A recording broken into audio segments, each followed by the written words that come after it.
Good evening, class. Hello, and welcome to the 7th in our series of 8 webinars and discussions concerning medical terminology and anatomy and physiology. As always, we will start with medical terminology review and just a focus on how to break apart complex words as they relate to the gastrointestinal class.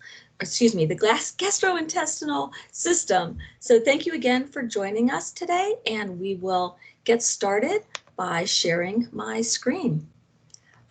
Again, my name is Lisa Evers. If you haven't been with me before, I am a professor here at Concord Career Institute, and our focus this evening will be on medical terminology in reference to the GI system and how to help understand a bit more about the complex words and how they're built within the bigger, broader context of medical terminology.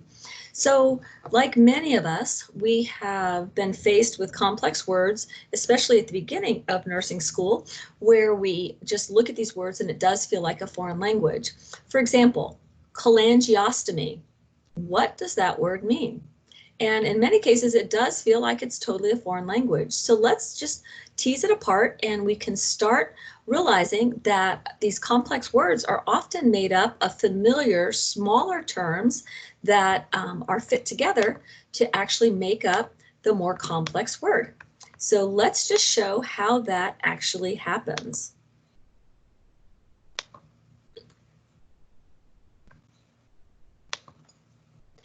When we're teasing apart the complex medical terminology, we first divide the word into its terms. And when we're doing that, there is often a root, which is the main part of the word, which is the most helpful part to identify first. So it often will lead us to the part of the body or a particular system, and that helps narrow down the focus of the word. The prefix will start the word and often notes the number, size, color, or location of a particular variant of the root. And then the suffix often refers to a process, procedure, or amount. And as we pull these pieces apart, we put them back together and we're able to define the word. So let's just look at a few common roots, especially for the GI system. So bile or bili obviously refers to bile. Coli, like cystitis, gallbladder. So coli is gallbladder, and also it could refer to bile as well. Entero means intestines, often the small intestines. Gastro, of course, is stomach. Hepato, we've heard before as a just general review of liver. Lapro, like you've heard of laparoscope, that just means a cut into or a scope or a viewing into the abdomen or the abdominal wall. And then spleen, obviously, very easy to figure that one out. S-P-L-E-N or spleno means spleen. So we will go ahead and tease apart this fancy word, cholangiostomy. So from the last slide, we know that chole means bile or gallbladder. Angio means vessel, which we remember from our CV, our cardiac session. And ostomy means a surgical opening. So when you take that all together, cholangiostomy means surgical opening into the bile duct or into a part of the gallbladder. So that's just sort of a great way, I think, to get started with our introduction into medical terminology for the GI tract. So as we all know, gastroenterologist is that person who is a specialist in both the stomach, gastro, and enter, which is intestines. So a gastrologist would be someone just with the stomach. Enterologist would be someone just with the intestines. But if you take the whole GI system with the stomach and intestines and everything else, gastroenterologist is a wider range specialty, obviously. What about peritoneoclysis? So what does the word peritone or periosteum? Peritone means peritoneum. So that would be like that lining, the peritoneum of like the abdomen. And chlysis is a suffix that actually means infusion of fluid. So what that would mean, and I've not ever really seen this word written, but it was fabulous to discover this word, but it's an infusion of fluid into the peritoneum.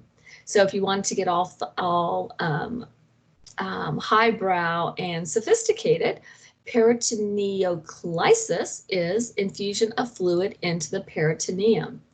Immunology, obviously that's sort of a review or a sort of looking forward to the immune system. So I wanted to give you just a glimpse into that. And obviously immunology has also to do with the GI tract, because a lot of our microbiome that helps to protect our immune or provide our immune system is in the GI tract. That's somewhat of a fairly new discovery.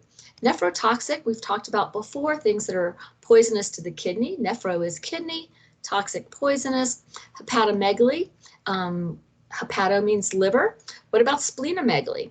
Enlarged spleen. So megaly means enlargement. And then finally, gastroplasty would be gastro is specifically the stomach. Plasty is a surgical correction or repair. We've done rhinoplasty before, which was the nose. Surgical repair of the nose. And so this is very simply surgical repair or correction of the stomach. I really like these pictures with the dark blue background and then with a highlight of the particular system in red or pink. So what is this?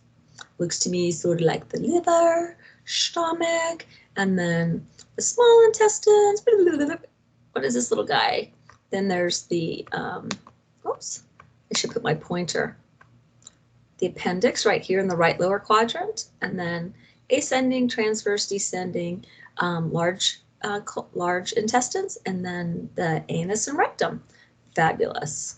And we'll go into that obviously a bit more as far as tracking through anatomy and physiology. So what are some of our key gastrointestinal terms or concepts? Anabolism, anabolism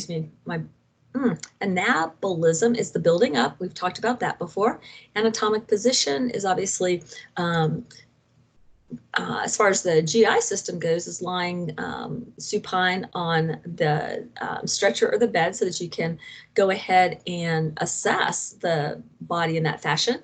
But if you're going to just do a visual, you could have the patient be standing, of course, upright with the arms everted, so that the palms and such are up, and then you can fully assess whether the abdomen appears to be round or flat, and that sort of thing. Catabolism is the breaking down. Duodeno-hepatic, we'll talk about that one. And just to get a head start, what do you think duodenum means? Does that sound like something else that you're familiar with? And if you think duodenum, of course, that sounds fine. And then hepatic, you already know. So whereas it looks like a complex word, it really isn't if you just use the skills of breaking the words into the terms, and then you would be able to put them back together. Dyspepsia, we'll talk about that as well. Fistula.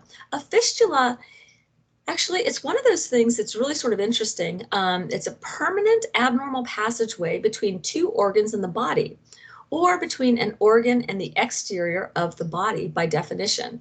They can arise in any part of the body, but are most common in the digestive tract. And as we go along in our education, fistulas in the pancreas are a problem and can be a very bad complication from pancreatitis. So this is an abnormal passageway between two organs or between an organ and the exterior part of the body. So it's just an abnormal connection. Homeostasis, again, is that sameness, that balance that the body seeks, which is very normal, and that is what we seek as far as our healthy system, health status goes. Laparoscopic, that's looking again into the abdomen. Metabolism, sphincter, is an opening from the outside of the body or inside of the body to the outside, like our anal sphincter. The musculature there that keeps that closed or relaxes and opens. Of course, stomach, pancreas, portal system. What part of the body does the portal system refer to? And if you mentioned the hepatic system, that would be fabulous. You would be correct. And the complication there is if you develop portal hypertension as a result of liver complications, you can develop what are called esophageal varices, which are outpouching varicose veins, which can actually rupture. So those are all very complex. But that's just a little bit of explanation of some of those terms. But let's go back to learning how to dissect some of the more complex GI words. And this won't take very long this evening. It's a fairly short session. And then after we complete here, we will go ahead and reconvene after a break of about 15 minutes. And then we will go into the anatomy and physiology, just so that you're aware and you can adjust your time accordingly. So abdominocentesis, obviously abdomino, abdomen, and centesis, that is a suffix that means the aspiration of fluid. So paracentesis would be the aspiration of fluid from the another way of talking about from the peritoneum, or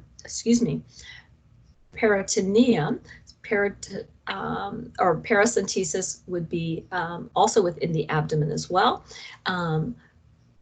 Thoracentesis, we've heard of that as well, into the thorax, the chest area. So anytime you do a centesis, there's going to be aspiration of fluid, and of course you're going to draw off that fluid, and hopefully it doesn't recollect. With a paracentesis or abdominocentesis, of course, especially if there's a liver problem that's causing it and causing the ascites, then that oftentimes reaccumulates. And so, but hopefully within a thoracentesis, a lot of times it's just fluid that's collected as a result possibly of trauma, and hopefully that doesn't recollect. So biligenesis, so bili means bile, and Genesis, obviously, if you think about even Genesis in the Bible, right? It's the origin and the beginning. So Genesis means the beginning. So biligenesis would be the creation of bile. Organogenesis, the creation of organs. Glycogenesis, the creation of glycogen. All right, glucogenesis, the creation of glucose. So anything with Genesis is the origin or the beginning, the creation of something. Cholangiostomy, that's the word that we already talked about. Chole means gallbladder or bile. Angio, vessel, and ostomy or stomy, surgical opening. So obviously, as we mentioned earlier, surgical opening into the bile duct. Duodenohepatic, that was one of our words, and we talked about duodenum, and also hepatic meaning the liver. So that's just anything. If you're talking about that particular combination of organs, the duodenum and the liver, that would be how you would describe it. Here's one that I bet you have never seen. Glossolalia.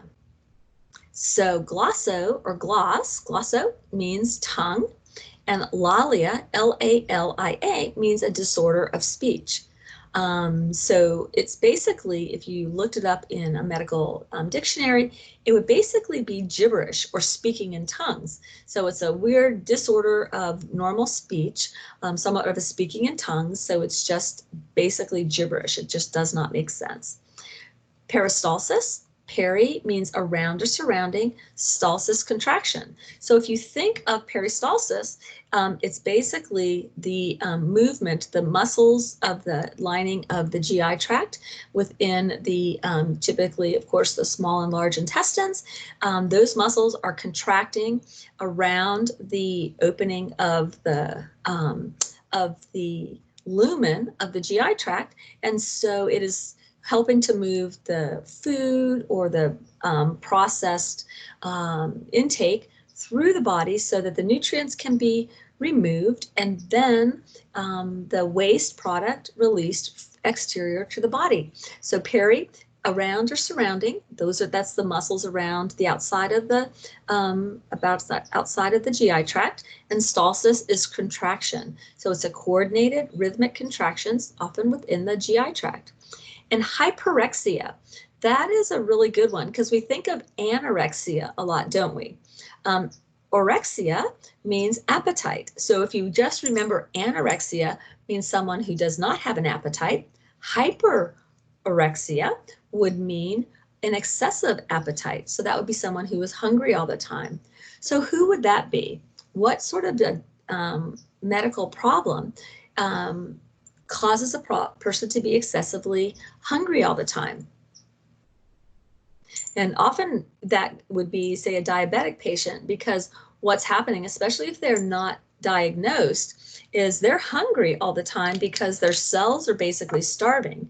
If they don't have the insulin, an adequate amount of insulin in their bodies, then they cannot absorb the glucose that's in their bloodstream. It cannot get into the cells without the insulin to help it get into the cells. So as a result, their cells are starving and they're excessively hungry. So we often say that they have polyphagia. They're constantly eating, but in essence, they have an excessive appetite, hyperexia, which is a pretty cool word to use. And as we finish up just our little review, I just wanted to show a couple different ways where the same sounding word could actually mean two different things. So DIS is a prefix that means apart or away, as in dissect.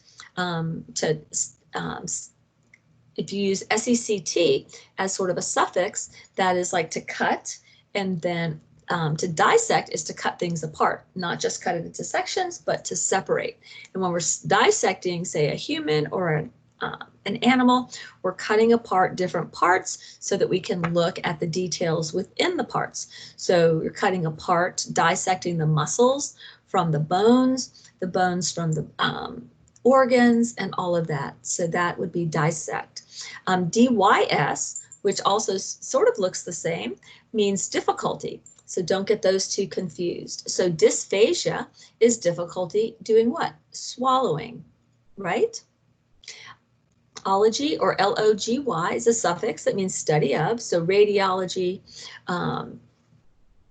immunology, pathophysiology, all of that, or regular physiology. So how is pathophysiology different from physiology? If you think of it logically, physiology is the study of how the body, or the physical body, functions naturally. So that's just in the normal situation, how do the body parts function? Whereas pathophysiology is patho meaning disease, and that goes ahead, and in a diseased situation within that particular system, how does that impact the normal physiology? So what goes wrong within the normal physiology to cause the pathophysiology? And we talked just briefly about diabetes and how if you don't have an adequate secretion of insulin or production of insulin, or improper usage of, then that would develop the diabetes, because you cannot get the glucose into the cells to be used for metabolism without insulin helping it to get into the cells. And of course, as just a general summary, TOMY means the cutting or incision. Anatomy basically talks about, to look at anatomy, you sort of have to look within. You're not just looking at the surface, you're looking within the body, and that requires some cutting. Okay, so just as we finish up, as we have with all the other sessions that we've done, we encourage you to always review the main roots for the system, choose your favorite 20 new words to make your own, go back through your textbook, whatever you're studying this term, and look up either these words or other words in your current textbook and reread the paragraph. Look up the complex words. Do you understand them better now? Try to use each new word in a sentence before we meet again, or before you go ahead and refer to another tutoring session, and write them down and keep it in your notebook. And as I've talked about before, I do encourage all my students to create a notebook that has all of the body systems. And I really just think that, you know, pick an order, and we may as well just go with what we've been doing this term: respiratory, cardiovascular, nervous, musculoskeletal, endocrine, renal, GI, and immune. And if you just go ahead and set up those categories, then you can just drop in helpful words, helpful insight, always call them pearls of wisdom. And that way, when you go back to study different body systems, you can use all of your resources from in one place. You'll find them there, regardless of which term you used them or you learned the information. And then finally, when you discover new words in assignments that you don't know, don't try your best not to skim over them. In the back of many of our textbooks, there's a glossary. You can also, a lot of times, just click if you're looking at it online and get the definition. And I always encourage you, if you're going to use a word in any presentation that you use, you are to be held responsible for knowing that definition. So if we cross paths again and you use a word in a presentation or an assignment, I'm expecting that you know the meanings of the words. So I will go ahead and ask you frequently, and it's okay if you don't remember, but again, try to at least be able to narrow down the body system and show me how you can sort of puzzle it out to try to understand what it might mean, even if you cannot recall exactly. And then finally, there is a link here where you can go ahead and click or copy and paste and review again some basic terminology. There's great stuff on the internet. Use whichever resources you find helpful, but just constantly be reinforcing what you are learning, and then continue to realize that you will be building upon things as you go along. So I'm going to look finally at this last little, the medical terminology handout, the quick study academic fold-out sheet, and just see if there are some that might be helpful to also review. Here's a good one. AGOGUE means producer. So choleagogue, it would be the producer of that which produces the bile, or because chole, if you remember, is gall or bile, so that would be choleagogue, that which produces more bile. That would be pretty interesting. Let's see. Celio is another way of saying abdomen, C-E-L-I-O, ciliomyositis. So celio is abdomen, myo, if you recall, is muscle, and itis is inflammation of. So that would be a fancy way of saying inflammation of the abdominal muscles. Pretty amazing, isn't it? So there's a bunch more words that we could go over. Lingual, like we know, is tongue. Odonto, we always think of dental stuff separate from the body, but obviously not from the body, but we think of it as like dentistry versus medicine. But obviously we will not be able to absorb our foods unless our teeth bite them, right, and chew them up. So odonto is another way of saying tooth. So anodontia would mean if you don't have any teeth, anodontia would be without teeth. Pyro, fire or fever. SIALO has to do with saliva. So SIALO, lith. So that would be, if it's saliva and lith, if you remember lithotripsy? So that is a stone. So that would be a salivary stone. So a fancy way of saying a salivary stone, which would block the salivary duct, which makes it very difficult to break down foods, and it also can become quite painful. So with all of that, I think what I will do is go ahead and conclude for this evening our medical terminology.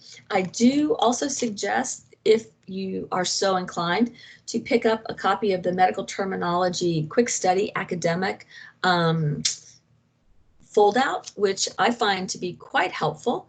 And I hope that we start including that possibly, but you can also get it on Amazon as well. So I hope that you have enjoyed learning some of these new terms within the GI tract, and I do look forward to seeing you tomorrow as we cover the immune system. So we'll do some discussion about medical terminology at 6:30, and then later on after that we will cover anatomy and physiology of the immune system, which, given our fabulous COVID-19 situation, you may find it interesting. There's obviously a lot of discussion about the immune system as it relates to COVID-19. So it will be fun to discuss it and to see what you might pick up that might be helpful. And most importantly, would hopefully keep you healthy. So thank you so much for joining us this evening. I look forward to seeing you in a few moments, and we will take care of the anatomy and physiology of the GI system as well. Have a wonderful evening. Bye-bye.